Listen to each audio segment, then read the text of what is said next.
Assalamualaikum warahmatullahi wabarakatuh. Perkenalkan, saya Dr. Ira Rositawati, spesialis kedokteran jiwa. Pada kesempatan kali ini saya ingin sharing tentang mental disorder. Mental disorder adalah sekumpulan gejala yang meliputi gangguan pikiran, perasaan, dan perilaku yang menimbulkan penderitaan pada seseorang hingga pada taraf terganggunya fungsi keseharian. Fungsi keseharian ini bisa berupa fungsi sosialnya, fungsi pekerjaan, maupun fungsi pendidikan. Bagaimana bentuk-bentuk mental disorder itu? Mental disorder, gangguan yang paling sering terjadi di masyarakat dikelompokkan menjadi 3 macam, yaitu gangguan kecemasan, yang kedua gangguan depresi, dan yang ketiga adalah gangguan psikosis. Pada gangguan kecemasan, seseorang mengalami kekhawatiran yang berlebihan. Gangguan ini bisa diikuti atau tidak diikuti gejala-gejala fisik seperti dada berdebar-debar, keringat dingin, badan terasa lemas, sampai pada sesak nafas.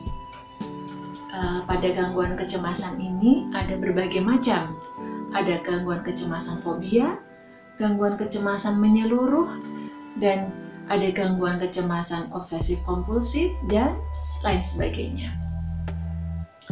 Yang kedua yaitu gangguan depresi.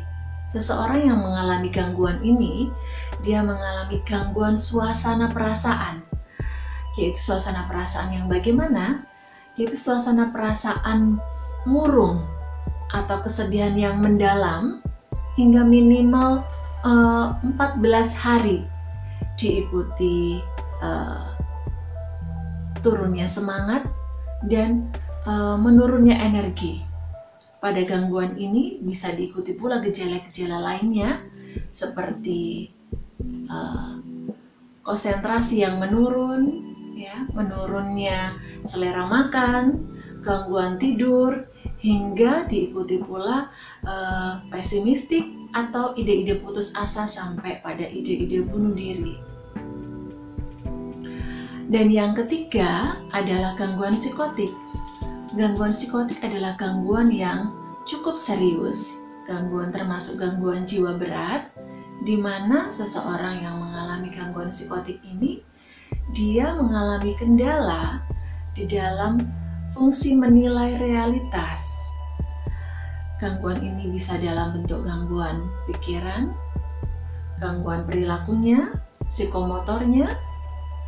Gejala-gejalanya bisa meliputi munculnya halusinasi, yaitu bagaimana dia mampu mendengarkan suara-suara, melihat atau merasakan sesuatu yang itu tidak ada sumbernya. Kemudian bisa juga dalam bentuk gangguan kemauan, gangguan psikomotornya, dan pada taraf seperti ini biasanya orang lain yang membawanya ke ahli jiwa. Lalu kita pernah mendengar juga istilahnya self-diagnosis. Dan apakah boleh seseorang melakukan self-diagnosis? Self-diagnosis sebenarnya adalah sebuah upaya seseorang untuk mengetahui bagaimana kondisi dirinya. Karena sekarang ini semakin canggihnya yang namanya informasi itu beredar, bisa kita cari di media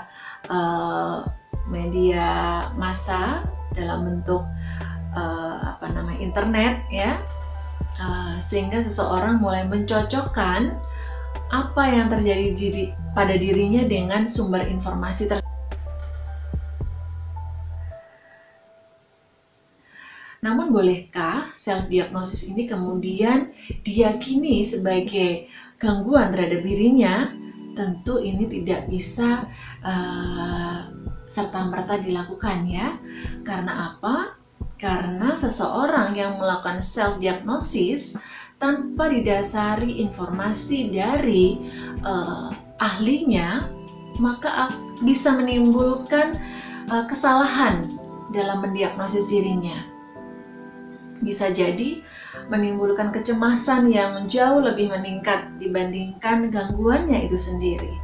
Sehingga self-diagnosis ini tentunya tidak disarankan ya. Alangkah baiknya gejala-gejala yang dirasakan itu bolehlah untuk kita mengetahui sebenarnya gejala ini apakah ada gangguan-gangguannya, tetapi kita perlu untuk berkonsultasi kepada ahlinya, yaitu di sini adalah dokter spesialis kedokteran jiwa atau disebut sebagai psikiater. Jadi teman-teman sekalian, seandainya atau jika kalian merasakan gangguan-gangguan, gejala-gejala seperti yang saya sebutkan tadi, segeralah bercerita kepada teman ataupun orang yang kalian percaya, atau segera datang ke ahli kedokteran jiwa atau psikiater untuk bisa berkonsultasi lebih lanjut tentang apa yang kalian alami.